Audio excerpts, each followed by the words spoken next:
Selamat pagi Bapak Ibu terkasih dalam Tuhan Yesus. Selamat pagi dan kita berjumpa kembali di dalam Sekar edisi 28 Juli 2023. Bapak Ibu terkasih dalam Tuhan Yesus, pada pagi hari ini kita akan merenungkan satu renungan firman Tuhan yang berbicara mengenai iman. Mari kita terlebih dahulu berdoa dan minta perlindungan dari Tuhan agar kita dapat mengerti arti firman-Mu ini. Mari kita berdoa.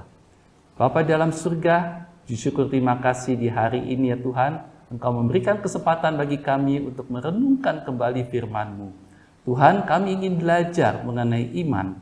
Tuhan, tolonglah, berkatilah kami dan juga hamba-Mu yang menyampaikan ini, supaya kami dapat mengerti apa yang Engkau inginkan. Engkau inginkan kami lakukan di dalam kehidupan kami hari lepas hari. Di dalam nama Tuhan Yesus kami berdoa dan ucap syukur terima kasih. Amin. Bapak Ibu terkasih dalam Tuhan Yesus, seperti yang tadi saya sudah sampaikan, kita akan merenungkan mengenai iman. Dan tema pada saat ini yang kita akan bicara mengenai senior dalam iman. Yaitu diambil dari Yohanes 6 ayat 1 hingga 15. Kita tidak membacakannya. Ya, nanti Bapak Ibu bisa membacanya di rumah masing-masing. Ada salah kaprah di dalam hidup kita. Ya, ada 3 salah kaprah. Yang pertama, kalau kita semakin lama menjadi orang Kristen, kita berpikir atau kita memiliki pandangan semakin bertumbuh iman kita. Atau pandangan kedua, semakin lama kita mengikuti Yesus, maka semakin beriman hidup kita. Ya. Yang ketiga, dia adalah seorang hamba Tuhan. Hidupnya pasti memiliki iman yang tangguh. Itu kadang-kadang salah kaprah kepada kita. Di dalam perikop ini yang dalam Yohanes 6 ayat 1 hingga 15, ini memberikan suatu setidaknya teguran bagi saya pribadi. Ya, bahwa iman yang kita miliki bukan tergantung daripada lamanya kita menjadi orang Kristen atau lamanya kita menjadi mengikuti Yesus atau lamanya kita melayani Tuhan. Ya. Kalau kita lihat di dalam ayat 7, ya, Yohanes 6 ayat 7 saya bacakan. Jawab Filipus kepadanya, roti seharga 200 dinar tidak akan cukup untuk mereka ini, sekalipun masing-masing mendapat sepotong kecil saja. Kalau saya boleh meringkaskan ayat 7 ini, saya menggambarkan sebagai iman yang mengandalkan kekuatan sendiri. Atau boleh saya katakan iman yang bergantung kepada harta. Ya. Di sini dilihat bahwa iman Filipus, ya, dia mengetahui bahwa kas yang dipegang oleh murid-murid Tuhan Yesus itu tidak akan mencukupi membeli roti untuk 5.000 orang itu. Ya. Sekarang sering kali kita, ya, atau banyak sekali gereja-gereja, ya, bahkan mungkin di gereja kita juga sendiri, kita selalu terpaku kepada kas gereja kita. Ya. Kita melihat selalu kemampuan anggota kita. Kemampuan anggota gereja kita. Sehingga kita tidak bisa berani untuk bertindak. Banyak sekali saya menjumpai seperti hal tersebut. Aduh Bapak lihat sendirilah, jemaat kami itu orang-orang miskin. Kami nggak bisa melakukan hal yang baik, hal yang lebih besar. Bapak Ibu terkasih dalam Tuhan Yesus, ya. Teman saya, Pendeta Bakri, dia menceritakan kepada saya, jemaatnya itu jemaat yang miskin. Tapi dia mempunyai tekad yang luar biasa. Jemaatnya diajak untuk bisa memberi. Dan puji Tuhan, sampai saat ini, gerejanya dia setiap bulan tanpa putus memberikan bantuan diakonia. Ya. Terus dan tanpa putus. Kalau saya tidak salah, sudah sekitar 25 atau 26 kali. Yang berikut, kalau kita lihat dari Matius 14 hingga 15, ya, kita bacakan Matius 14 ayat 15. Menjelang malam, murid-muridnya datang kepadanya dan berkata, "Tempat ini sunyi dan hari sudah mulai malam. Suruhlah orang banyak itu pergi supaya mereka dapat membeli makanan di desa-desa." Kalau kita melihat Matius 14 dan 15 ini, kita bisa menyimpulkan bahwa iman daripada murid-murid Tuhan Yesus pada saat itu adalah iman yang mengandalkan orang lain. Mereka tahu mereka tidak mempunyai uang yang cukup untuk membeli makanan. Maka mereka mengatakan, sudah, Tuhan suruh mereka pergi ke desa-desa terdekat untuk membeli makanan. Bapak Ibu terkasih dalam Tuhan Yesus, kadang-kadang kita juga seperti begitu. Kita selalu mementingkan diri kita sendiri.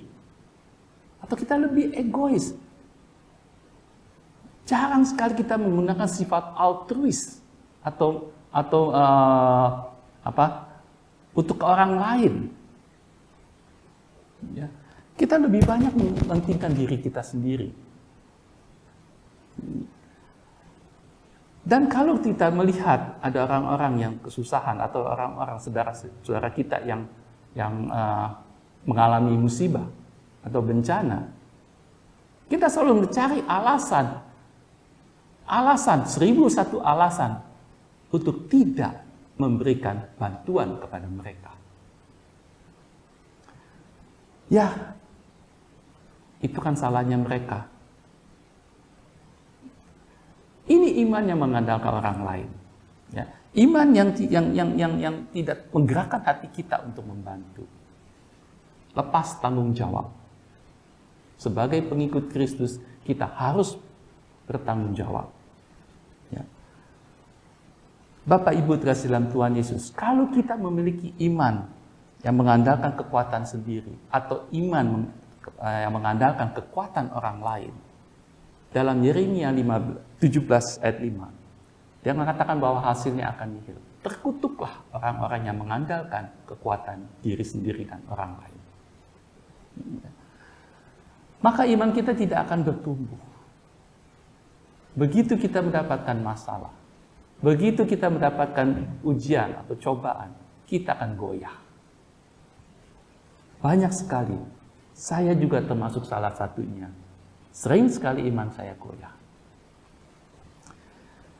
Mari kita lihat mengenai yang berikut, yaitu di dalam Yohanes 6, ya, di ayat 9. Dia katakan, di sini ada seorang anak yang mempunyai 5 roti jelai dan 2 ikan.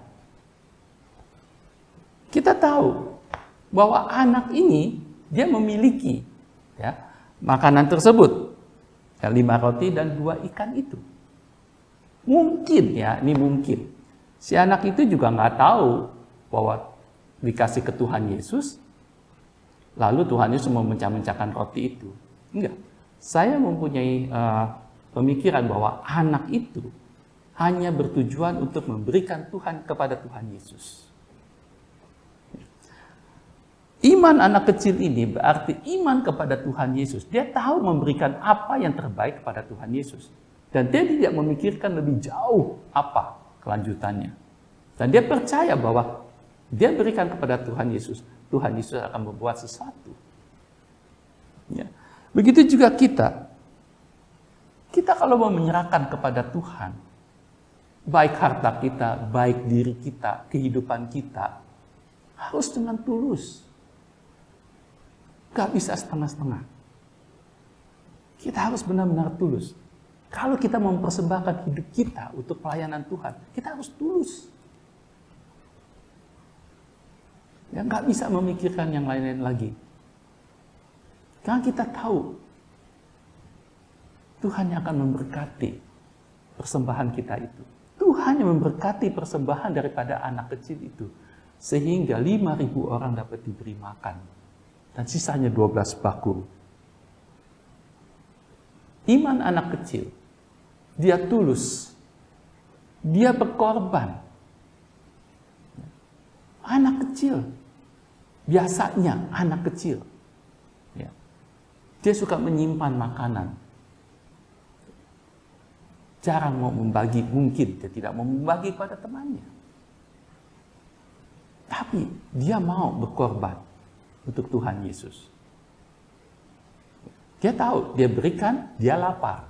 Tapi dia mau memberikannya. Ya. Dan dia juga percaya, kalau dia memberikan kepada Tuhan Yesus, Tuhan akan kenyang. Ya, Tuhan akan memberikan berkat kepadanya. Nah, jadi Bapak Ibu terkasih dalam Tuhan Yesus, sebagai penutup, marilah kita mempunyai pandangan, ya, jangan sampai kita semakin lama mengikuti Yesus atau menjadi orang Kristen, maka iman kita akan bertumbuh. Tidak, bukan jaminan. Ya, bukan jaminan kita semakin lama menjadi orang Kristen atau kita mengikuti Yesus, lalu dengan otomatis iman kita akan bertumbuh. Tidak. Ya. Janganlah kita mengandalkan orang lain atau kekuatan kita sendiri, karena akan hasilnya sia-sia. Percayalah, ya, kita harus berserah kepada Tuhan. Harta yang kita miliki itu hanya titipan. Dan kita harus perhatikan bahwa siapa sebenarnya pemilik dan pemberi berkat itu. Hanya kepada Tuhan saja yang kita sembah. Dan yang ketiga, mengandalkan dan percaya kepada Tuhan, ya, akan mendatangkan pertumbuhan iman semakin baik. Kita akan melihat bahwa perlindungan Tuhan, pemeliharaan Tuhan pada hidup kita tidak pernah putus-putusnya. Kiranya Tuhan memberkati kita melalui renungan di hari ini. Mari kita berdoa. Bapa dalam surga, terima kasih ya Tuhan, renungan yang Kau telah berikan kepada kami.